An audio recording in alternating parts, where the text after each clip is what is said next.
అందరికీ నమస్కారమండి.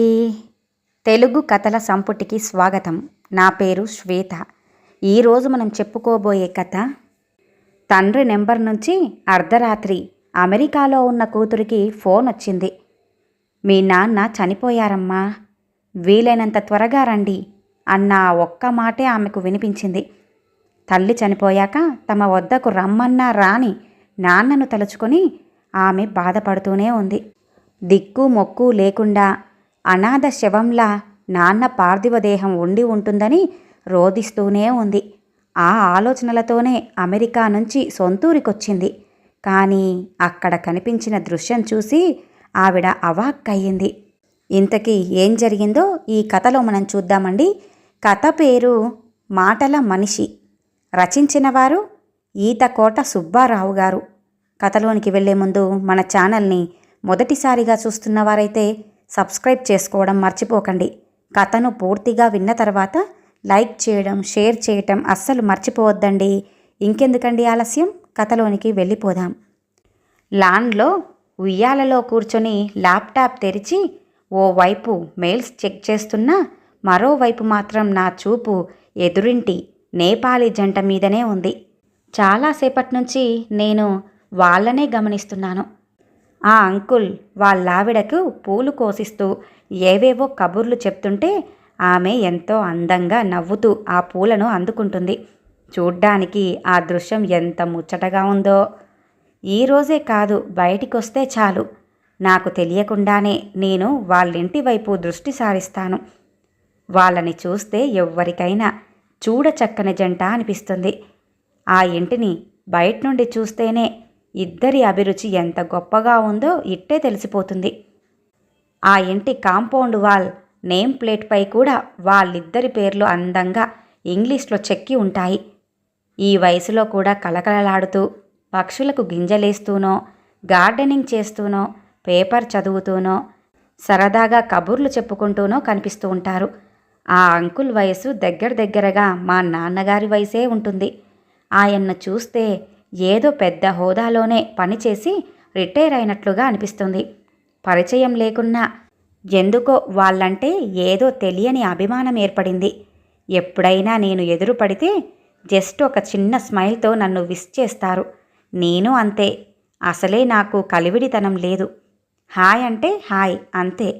అంటి ముట్టనట్లుగా ఉంటాను. పైగా నాకు భాష సమస్య కూడాను. అసలు ఆ అంకుల్లా ప్రతి భర్త ప్రేమగా కాస్త సమయం భార్యకు కేటాయిస్తే ఆ భార్య ఎంత సంతోషంగా ఉంటుందో కదా అనుకోగానే అప్రయత్నంగా నాకు మా నాన్నగారు గుర్తొచ్చారు. పాపం, అమ్మ బ్రతికున్నన్ని రోజులు ఎంతగా బాధపడేదంటే, మీ నాన్నకి ఇల్లు తప్ప ప్రపంచమంతా కాబడుతుంది. అన్ని పనులు నేనే చేసుకోలేక చచ్చిపోతున్నాను.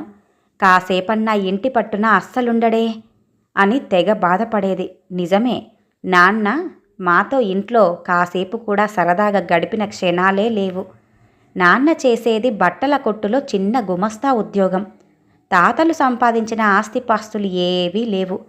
స్వశక్తితో దినదినము బట్టల కొట్టుతో పాటు తాను వృద్ధిలోకి వచ్చాడు.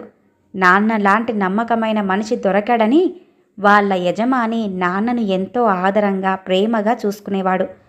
అయితే ఆ నిజాయితీని, అభిమానాన్ని సొమ్ము చేసుకోవాలని ఏనాడు నాన్న ఆశించలేదు. నాన్న షాప్ నుండి త్వరగా వచ్చేసినా కూడా సాయంత్రాలు ఇంట్లో అస్సలుండేవాడు కాదు. ఎప్పుడు ఏవేవో పనులు అంటూ బయటికి వెళ్ళిపోయేవాడు. స్నేహితులంటూ, ఇరుగు పొరుగు వారంటూ వాళ్ళ ఇబ్బందులు, వాళ్ళ సమస్యలు పరిష్కరించడమే సరిపోయేదాయనకి. అడగందే అమ్మైనా పెట్టదంటారు. నాన్న మాత్రం అడిగిన వాళ్లకు, అడగని వాళ్లకు కూడా లేదనకుండా శక్తికి మించి సాయం చేసేవాడు. నాకు కూడా చాలాసార్లు కోపం వచ్చేది. మనకెందుకు నాన్న ఇవన్నీ అని ఎప్పుడైనా చిరాకు పడితే, బంగారు తల్లి, మన కోసం మనం బ్రతకడంలో అర్థమేముందిరా అనేవాడు.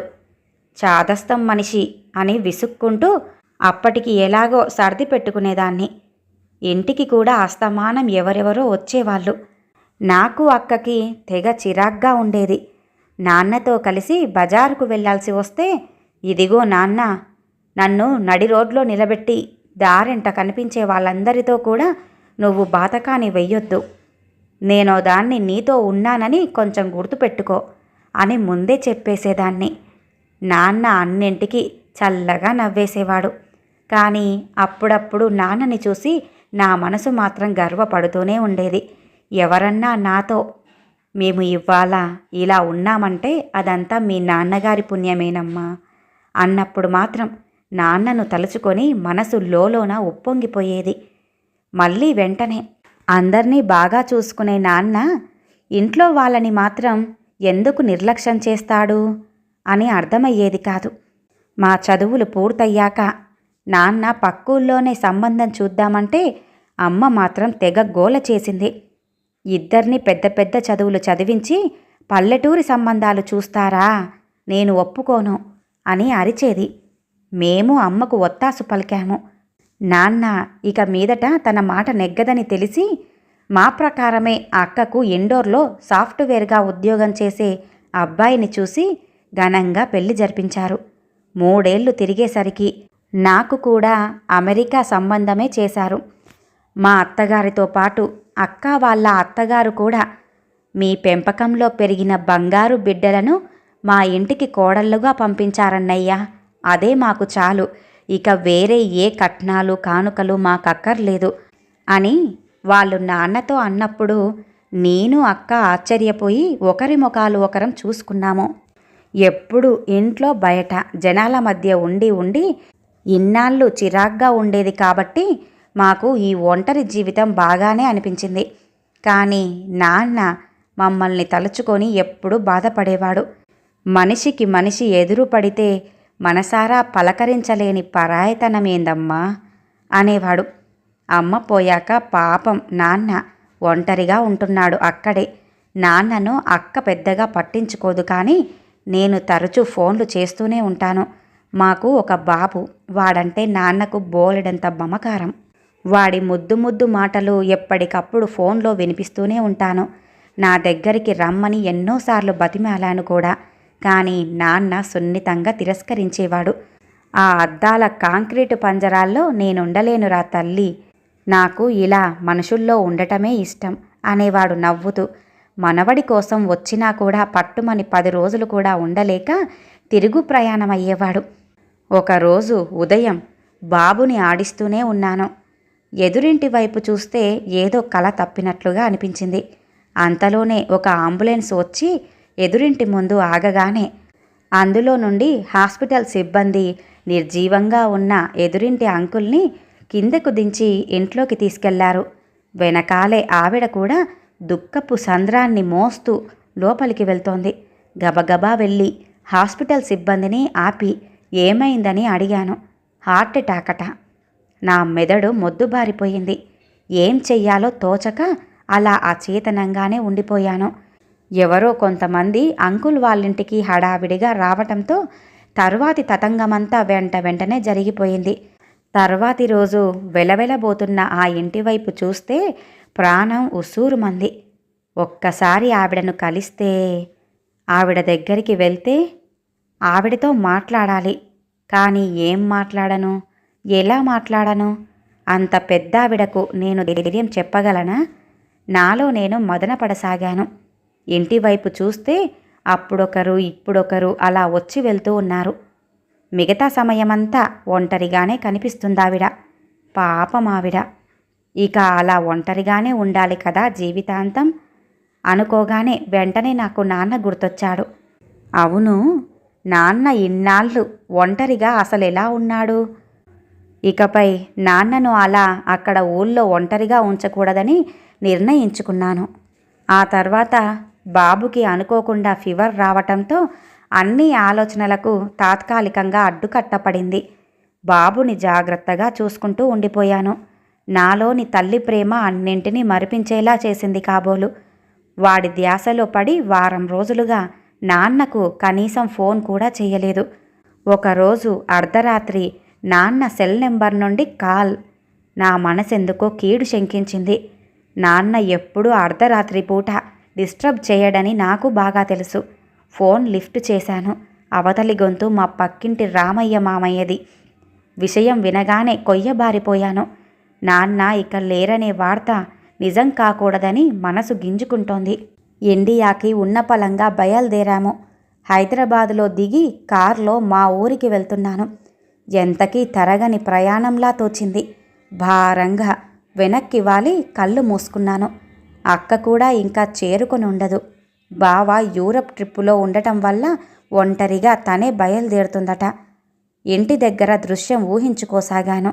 అయ్యో, ఇప్పుడు కూడా ఒంటరిగా నాన్న. ఎవరో దయగల వాళ్ళు నాన్నకి ఓ పూలమాల వేసి ఓ దీపం వెలిగించుంటారు. ఆ దీపం కూడా నాన్న ఆశల్లాగానే ఇప్పుడో అప్పుడో అని మినుకుమంటూ గాలికి రెపరెపలాడుతూ ఉంటుందేమో. ఇద్దరం కూతుళ్ళం ఉండి కూడా అనాథలా నాన్న అంటూ ముసురుకుంటున్న ఊహలకి నరకయాతన అనుభవిస్తూ కన్నీరు తుడుచుకోవడం కూడా మర్చిపోయాను. చిన్న కుదుపుతో కారు ఆగిపోవటంతో ఉలిక్కిపడి కళ్ళు తెరిచాను. అప్పటికే కారు మా వీధి మొదట్లోకి ప్రవేశించింది. ఏమైంది అంటూ అద్దంలో నుంచి బయటకి చూస్తూ అడిగాను. కారు ఇంతకంటే ముందుకు పోవటానికి వీలు కాలేదు. దిగు, నడిచి వెళ్దాం అన్నారు మా వారు. నా కళ్ళను నేనే నమ్మలేకపోయాను. అలా వీధిని చూస్తూ ఒక్కో అడుగు నేను ముందుకు వేయటం, జనాలు నన్ను చూసి దారి పొడవునా దండం పెడుతూ, ఆ మహానుభావుడు ఇక మనకు లేరు చిన్నమ్మా అంటూ అందరూ బోరున ఏడవటం చూసి ఆశ్చర్యపోయాను. ఇంటి ముందు భారీగా టెంటు వేసి ఉంది. దాని కింద రంగురంగుల గులాబీ పువ్వులతో అలంకారం చేసిన ఫ్రీజర్ బాక్సులో ప్రశాంతంగా నాన్నగారు నిద్రపోతున్నారు. చెక్కు చెదరని అదే చిరునవ్వు. ఎక్కడ చూసినా పూలమాలల రాశులు. ఎందరో జీవితాలలో నాన్న నింపిన వెలుగులకు సంకేతంగా నాన్న తలవైపు అఖండమైన వెలుగులు జిమ్ముతూ మట్టి ప్రమిదలో దీపం. నాన్న సంపాదించుకున్న పేరుకు దీటుగా నలుమూలలా విస్తరించాలని ఆరాటపడే అగరొత్తుల పరిమళం. ఒక సాధారణ గుమస్తావి కదా నాన్న నువ్వు. కానీ ఇంతటి జనాదరణ, ప్రేమాభిమానాలు నీకెలా సాధ్యం నాన్న? ఎలా సంపాదించుకున్నావు నాన్న ఇంతటి ప్రేమని, ఇంత గొప్ప అభిమానాన్ని అంటూ అపరాధ భావంతో నాన్నవైపు చూస్తూ ఫ్రీజర్ బాక్సుపై తల వాల్చి ఏడుస్తున్న నా తలని ప్రేమగా నిమురుతూ, బంగారు తల్లి, మాటే మనిషిని ఆవిష్కరిస్తుందిరా. మన మాటే మన ప్రవర్తనను తెలుపుతుంది. మనం ఉన్నా లేకున్నా మనల్ని తలుచుకునేలా చేసేది మన మాట తీరు మాత్రమే. కష్టాల్లో ఉన్నవారు ఎదుటివారి నుంచి ముందుగా సహాయం కన్నా ఆశించేది ఆప్యాయంగా పలికే 2 మాటల్నే. ధైర్యం చెప్పే ఓ మనిషిని, ఓదార్పు చెప్పే 4 మాటల్ని మాత్రమే.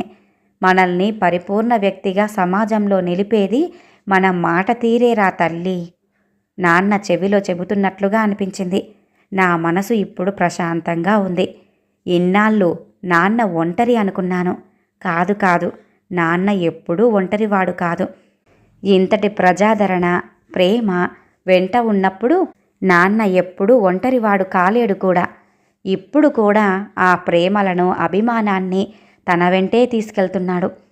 హమారా భగవాన్ అమర్ రహే, హమారా దోస్త్ అమర్ రహే అనే రకరకాల నినాదాలతో పరిసరాలన్నీ మారుమోగుతుండగా కన్నీరు తుడుచుకున్నాను. ఈ కథ ఇంతటితో సమాప్తమండి. విన్నారుగా.